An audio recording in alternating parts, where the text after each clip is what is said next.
On this vote, the yeas are 51 and the nays are 49. The Tax Cuts and Jobs Act, as amended, is passed.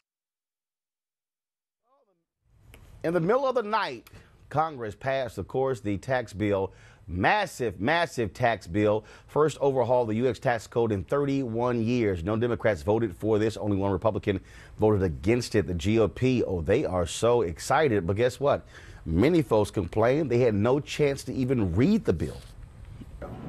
This is the tax bill. See how thick it is? That's what it looks like. Oh, no, let's look at the bill. This is what it really looks like. I want you to take a look at this, folks. This is your government at work. Here's the bill as it's written. Here's the modifications that are in it. I can read one word. It's called add this language. Can you tell me what that word is? If you can, you got better eyes than me. There are many other examples like that. Republicans claim the bill will help the middle class, but the biggest winners appear to be big corporations who will see tax rates fall from 35% to 20% starting in 2019, and 80% of millionaires who will pay less in taxes in the coming years. Most Americans will see a temporary tax cut through 2026, but unless they are extended beyond that, nearly 60% of those earning between $86,000 to $300,000 will pay more than if these cuts were never enacted. Perhaps most harmful in the bill is the repeal of the Affordable Care Act's individual mandate. The Congressional Budget Office predicts this will increase insurance premiums by at least 10% a year, and 13 million more Americans will be left uninsured. The bill also repeals the tax credits that help low-income Americans pay for health insurance. Let's go to economist, president of Bennett College Emerita, Dr. Julian Malveaux. So, Doc, let's break this thing down. They argue that, oh no, middle class will get a tax cut. This is going to spur the economy, and it will guarantee we're going to see drastic growth, and that'll pay for it. Not at all. First of all, the priority has obviously been to cut corporate taxes. That's been the most consistent piece of this, to cut corporate taxes from 35% to 20%. Now, 45 says he would be comfortable with 22, because you know, obviously, the Senate bill and the House bill are significantly different. Right. The Senate bill slightly more generous in some ways, slightly more, not a lot more. And what we know is that the cuts for corporations are permanent, while the cuts for individuals are temporary. So even those people who get the cuts now, by 2026 or 27, as you mentioned in the intro, virtually nobody who earns $75,000 or less will have any cut at all. They will have potential small increases. Nobody will have a cut if you earn less than $75,000 a year. Now, footnote here, Roland, the median income for African-American households is $39,000. So African-American people will be especially hurt by this. So we are not looking at something that is at all generous. In the last hours, I sat up until 2 o'clock in the morning and watched the mess. And in the last hours, people were passing paper. You could see them passing paper on the floor. You showed the piece with the guy who said, I can't see this. There were more than 15 amendments that essentially were earmarks for the booze industry gets a break. You know, you get all these people who get breaks. Now, reforming the tax code means streamlining it. So there should be no earmarks. And, you know, we want the mortgage deduction, a couple other things, but you don't want all this mess. Corporations get a better opportunity to expense things. You, as a, individual contractor, whatever, your own business, you don't have that opportunity. So this is really up yours to the middle class, and not really the middle class, anyone who earns less than $200,000 a year. And you also, that's everybody. Of course, with providing opportunities for folks who have private jets. Senator Claire McCaskill of Missouri said some 6,000 lobbyists weighed in on this bill, and she said they couldn't get answers from Republicans. They literally got answers from lobbyists about what was in the bill. This is so unprecedented. Lobbyists knew, but U.S. senators didn't know. Because they didn't share the information. And what's so unprecedented about it, usually when you have tax, quote, reform or tax change at this level, you also have hearings. there were no hearings where the public was allowed to weigh in, where people like the National Council of Negro Women or the NAACP or any lobbying organization, interest organization was allowed to weigh in. So you just had this internal thing going on, and because Flake, shame on him, who stood on the House floor and talked about Trump like a dog and then voted for this, Corker the only one who really standing with principle. Explain to folks what's next, because it passed the Senate. Now the House passed their bill. Now both parties have to go to conference. Yeah, they have to do a reconciliation, and there are some significant differences. As an example, the Senate keeps the 7 tax brackets on individuals that already exist, although they cut the top bracket by about 1%. The House collapsed the brackets to 4, so they have to make a decision about that.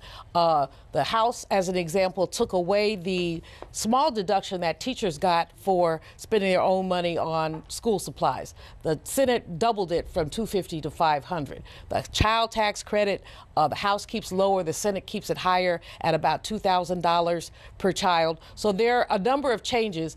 And the Senate, again, although the unifying principle, and this is what we can't get away from, we can get all of the details, the unifying principle is to cut corporate taxes and to then get that on the backs of individuals. Both the House and the Senate agree to that. The numbers may be slightly different, but the corporate tax rate is 35% now. Senate would say 20. The president says he would go to 22. That's still a massive tax cut. So there's not going to be a lot of compromise on that. The compromise might be on the individual categories, the individual deductions. But other than that, you know, because the House is far more, and that's a contradiction, so I have to correct myself. The House keeps talking about cutting the deficit, which means they will get rid of a lot of the individual stuff that the Senate puts in. But how can you basically go $1 trillion into debt and say you're cutting the deficit? Right. And so, Roland, the end game is 2026, 27, when essentially this thing is going to explode, and then you start going in and getting rid of things like food stamps, things like Social Security. And that's the plan. All right. Economist Julianne Malvo, we appreciate it. Thanks a lot. Thank you. All right, folks, this is what Bernie Sanders had to say about the passage of this bill. Go ahead and roll that, please.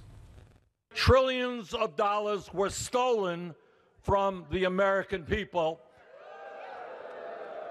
But I got news for Mr. McConnell and for Mr. Ryan. They are not going to get away with that. The more you see what's in the bill, the more you know how awful that bill is.